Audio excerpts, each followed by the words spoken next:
everyone, my name's Kay. I'm at Bayswater Library today. I'd like to show you how to make this simple little paper coiled heart project. So come with me to my arts and craft table and let's get started. Hello again and welcome to our arts and crafts table. So here is the little heart that we'll be making today using strips of coiled paper. It is a simple little project, but we'll work through it together step by step. And when it's completed, it will measure approximately 15 by 15 centimetres. Now the best thing about this little heart is you'll probably have all the materials already at home that you'll need to use, but I'll just run through those with you first. So you will need a pencil, a ruler, a skewer. We're going to use this to help curl our paper around. You could use a thin knitting needle instead if that's easier for you to get hold of. You will need a pair of scissors, otherwise if you have a paper slicer at home or a rotary cutter, you can feel free to use those instead. The scissors will do just fine. We will need some glue. I'm going to use a PVA glue, but you could use a hot glue gun if you have one of those, or even just a glue stick will work perfectly. Of course, you will need some paper. Now this little heart was made using two sheets, one pink and one red, of just your standard copy paper. But if you have craft paper at home or some scrapbooking paper from an old project, that would be ideal. You could even use up some old artwork or old magazines. In fact, I just happen to have here a heart, if you can see that. That was actually made using our Autumn What's On magazine. Now this was terrific because the pages are already A4 size and most of you will probably have one of these at home. So you get that little bit more rustic look. But you can try all different papers. In fact, I'm going to actually use an old calendar today and see how that comes up. So it's worth experimenting with any paper that you can find. You don't need to race out and buy anything new. Last of all, if you wish to hang your little heart on a wall or a door, for example, you'll need some ribbon or string, a bit of cord, even a fabric offcut, whatever you like, just to make that loop. So there is a list of materials and a brief instruction sheet also available for you to download, but otherwise we'll now clear our working table and get started. Okie dokie. So first we'll need to make our strips of paper from our A4 sheet. So if you lay your sheet of paper this way up with your short edge along the top and the bottom, your longer edges down the side, so in a portrait style if you like, we're going to grab a pencil and ruler and mark along this top edge in 1.5 centimetre increments.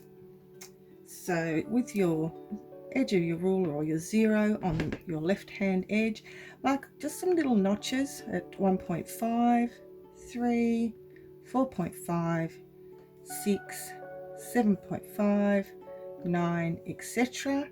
Keep going until you get to the other edge here, which will actually sit on 21 centimeters, which is also convenient for this project.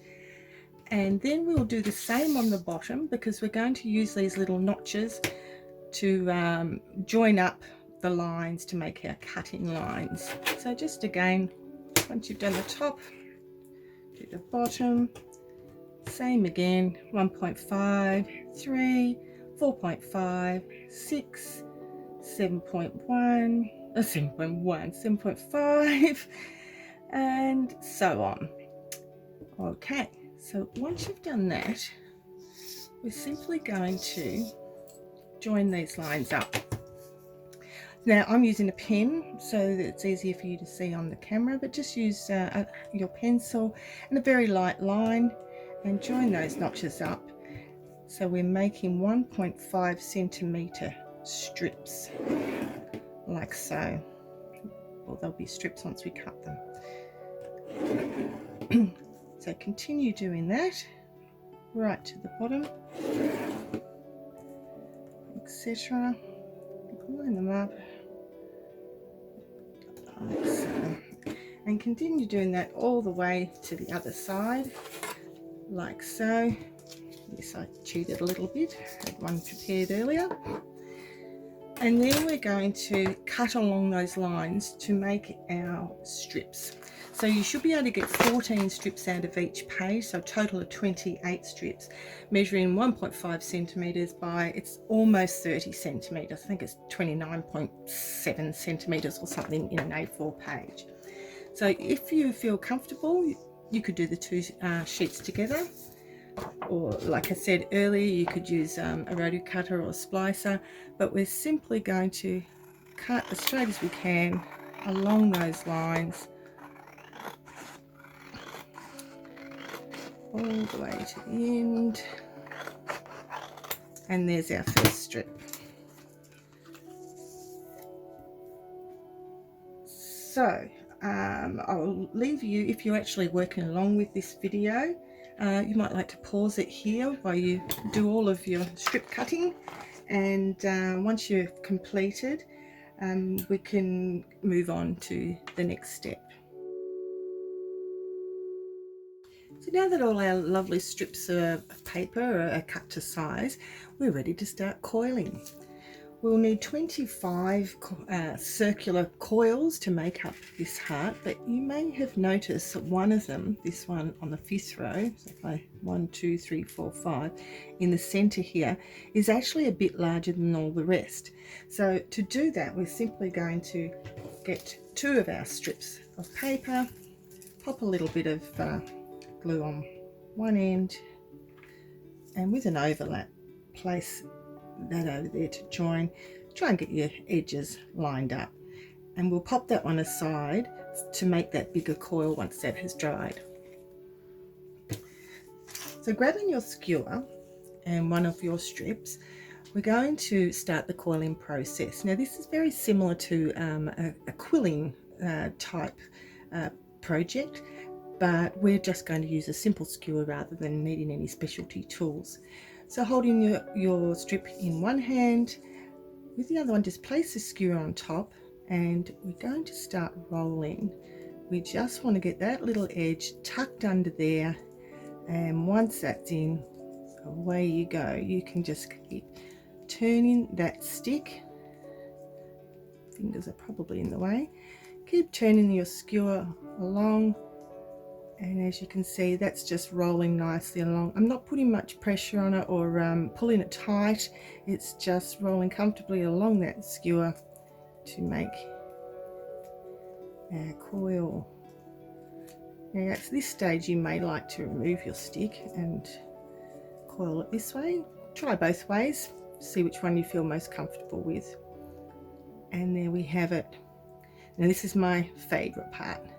We're going to release it slowly, and it springs out to make our coil. So we need 24 of these, and we really need them all about the same size, about the size of a 10-cent coin. So what I like to do is just have my coin as a bit of a template measurement, pop it on top there. Yep, that one's not too bad. And if I needed it bigger, I could sort of wriggle that out a bit more and make a bigger coil, or if I need it smaller, you can basically just pull it back and get it to the right size. So once you're happy that you've got it to that correct size, a little bit of glue on the end, just a bit more, and gently just glue that end down. Now try not to squish it too much, otherwise you'll end up with creases in your coil. You really want to try and keep that nice circular pattern, but it shouldn't take long, and then you can just set that one aside to dry. So let's do one more.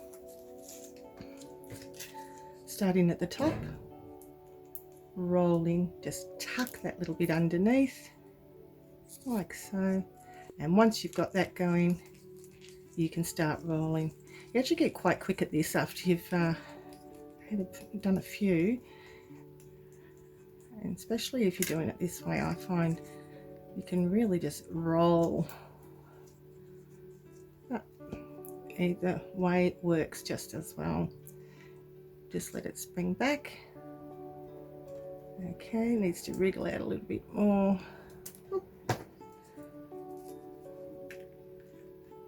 That's probably about right, so I'll glue that one as well and set him aside to dry while we make the others. Now with our large one, exactly the same process, but we are obviously just going to make a bigger coil by letting it spring out further to that size of a 20-cent coin. I mean, you can use something else for your measurements. You could make all of your small coils the size of a 20-cent piece, and then make your bigger coil a little larger, maybe the size of a bottle top or something. So you could actually make it a really big heart, or you could do teeny weeny ones like these little guys here. They're just done with a page out of a book, which would be nice to pop on a card or something like that. So once you have done this, and if you've enjoyed it, you can coil in all shapes and sizes. And even with this long strip, we're going to let it out to a size of a 20-cent piece, but if we wanted to have a tighter looking coil, so less gaps in between, so as you can see this one's got quite a gap, whereas these are very close together, that's another option. So if you prefer that sort of tighter look, you could make a double strip into a 10-cent piece, and it would look sort of something like that. But for this project we just need a 20-cent piece one for our middle, and then we will be ready. So I will let you, if you'd like to pause the video, I'll let you continue with all your coiling until you have 24 of the smaller ones and one large one the size of about a 20-cent coin, and I'll meet you back here so we can start our assembly. Well, I don't know about you, but I found the coiling process to be quite relaxing. But now we've got 25 coils, our 24 smaller ones and the one larger one, we can arrange these into our heart shape. So there is a diagram in the link which you can refer to, but otherwise it's not too tricky. I'll show you. The bottom of our heart will need one. I've listed that on the diagram as row 1. Our second row, row 2, actually has 2 coils, and they're going to sort of sit together there to make a triangle.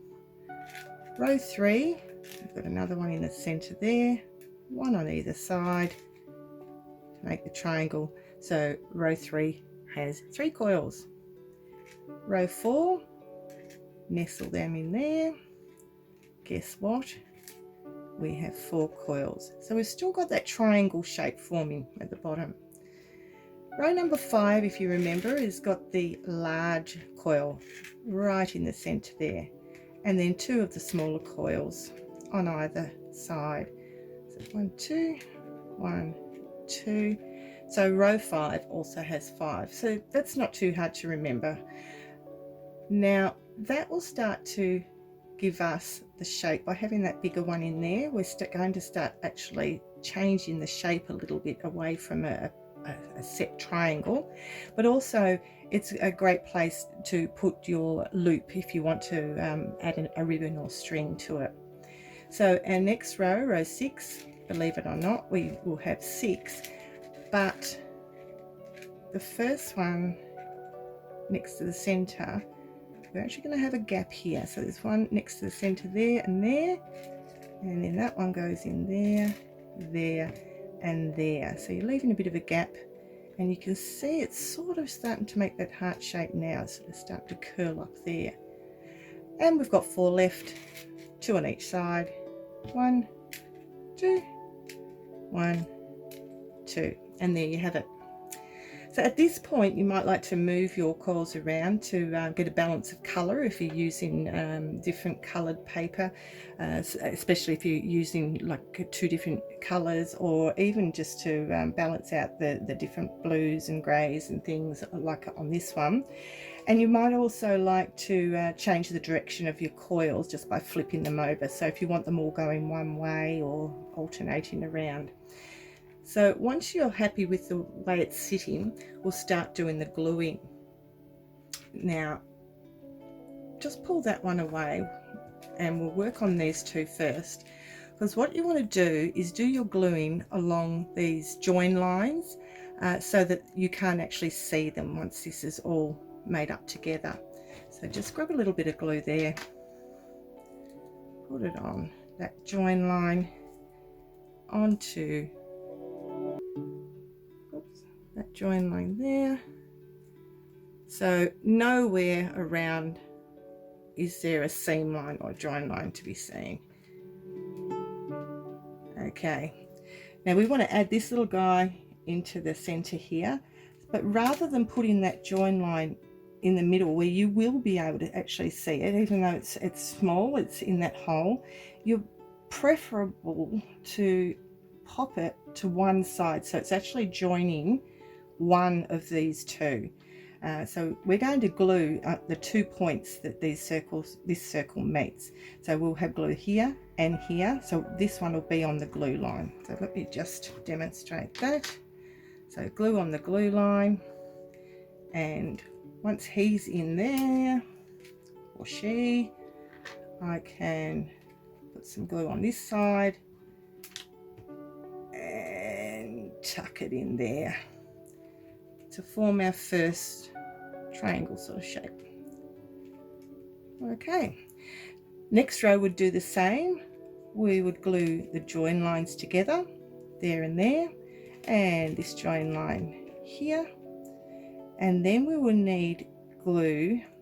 We want to have glue wherever the circles are contacting. So if I shuffle those down into that spot, you would actually need to put glue not just on those 3, because they're touching here and here. So you would need some glue. You've already got this one joined together. You would need some glue here between these 2, here between these 2, and these 2, because we already joined those in a row to start with. And then you can just continue building up as per the pattern until you've completed your heart. So I won't make you watch the whole assembly process, but I'll leave you to it to continue finishing your heart. I will put a picture at the end of this one completed so you can see how it turned out, and I hope you enjoyed this activity. I'd really like to see some of your completed hearts. If you'd like to send in a photo, that would be wonderful. We can display that on our Facebook page if you'd like us to. And also if you have any other suggestions for other crafts that are suitable for adults or older children, please just drop me a line and I'd love to be able to do something else with you. Have a fantastic day. Bye.